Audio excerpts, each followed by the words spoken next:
नमस्कार, प्रवास action news network पर आप सभी का स्वागत है। अमेरिका में अब की बार ट्रंप सरकार बनने का रुझान सामने आते ही रिपब्लिकन पार्टी के समर्थकों का उत्साह देखते ही बन रहा है।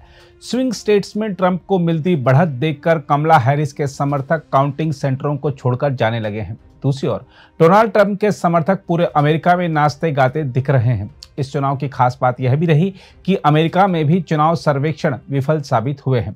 पहले सबने अनुमान लगाया था कि अमेरिकी राष्ट्रपति चुनाव में बहुत कांटे की टक्कर रहने वाली है और इस बार का चुनाव अमेरिकी इतिहास में सबसे करीबी मुकाबले के रूप में देखा जाएगा। लेकिन ट्रंप ने जिस तरह की निर्णायक बढ़त हासिल की है वह दर्शा रही है कि सारे अनुमान गलत साबित हुए और मतदाता डेमोक्रेटिक पार्टी के शासन से तंग आ गए थे।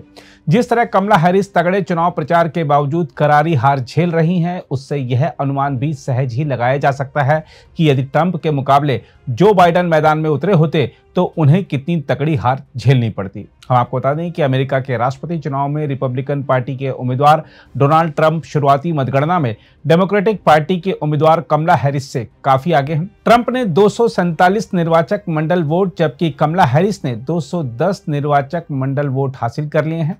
हम आपको बता दें कि 270 या उससे अधिक निर्वाचक मंडल वोट जीतने वाला उम्मीदवार राष्ट्रपति चुना जाता है। व्हाइट हाउस की दौड़ में कौन जीतेगा यह इन 7 स्विंग राज्यों के नतीजों पर निर्भर करेगा, जिनमें एरिजोना, जॉर्जिया, मिशिगन, नेवादा, उत्तरी कैरोलिना, पेंसिल्वेनिया और विस्कॉन्सिन शामिल हैं।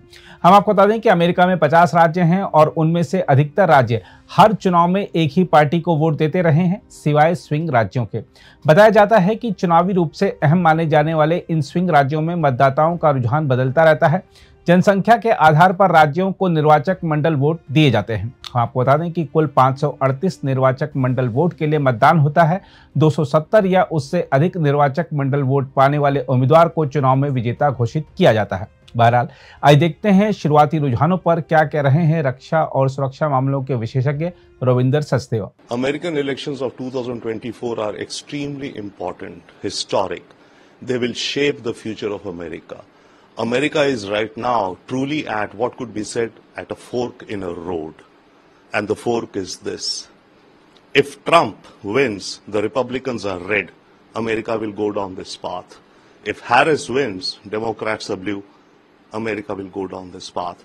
And both the paths are very different. What Trump will do in America is very different than what Harris will do in America. So there's a huge contrast headed out there. As of now, it seems, yes, that Trump has some momentum. But in American votes counting, it's too early still to say because there are still postal ballots to come in. And each state has its own, system of counting.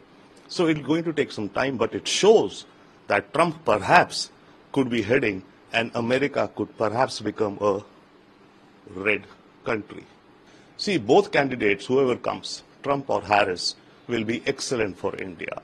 Nations of today work on their self-interests, be it of whichever party they come in the US or in India. Indian foreign policy will work in India's national interest. American foreign policy will work in America's foreign interest. And so far and going into the future, we have a very high degree of mutual interests and trust between both the countries. So whoever comes, the trajectory and the future of India-US relations is absolutely going to be even deeper and wider. Oh, absolutely. If Harris wins, that will be a revolution in America. A woman, and that too, a woman of Indian descent. That is something exceptional for India and India's image, and especially for the women of India also, the girl children of India, to see that one of them could become the president of the biggest country on this planet. That is one. Secondly, Trump, definitely yes, he has been repeatedly saying in his campaigns that he holds Prime Minister Modi in high regard, he holds India and Indians in high regard. So that will, of course, be the trend. But it shows that the Indian diaspora and India as a nation are very much out there, front and center in global politics. अगर आप भी लेना चाहते हैं देश दुनिया की तमाम जानकारी तो आज ही सब्सक्राइब करें हमारे चैनल को। साथ ही नीचे दिए बेल आइकन को जरूर दबाएं ताकि हर अपडेट आप तक पहुंच सके।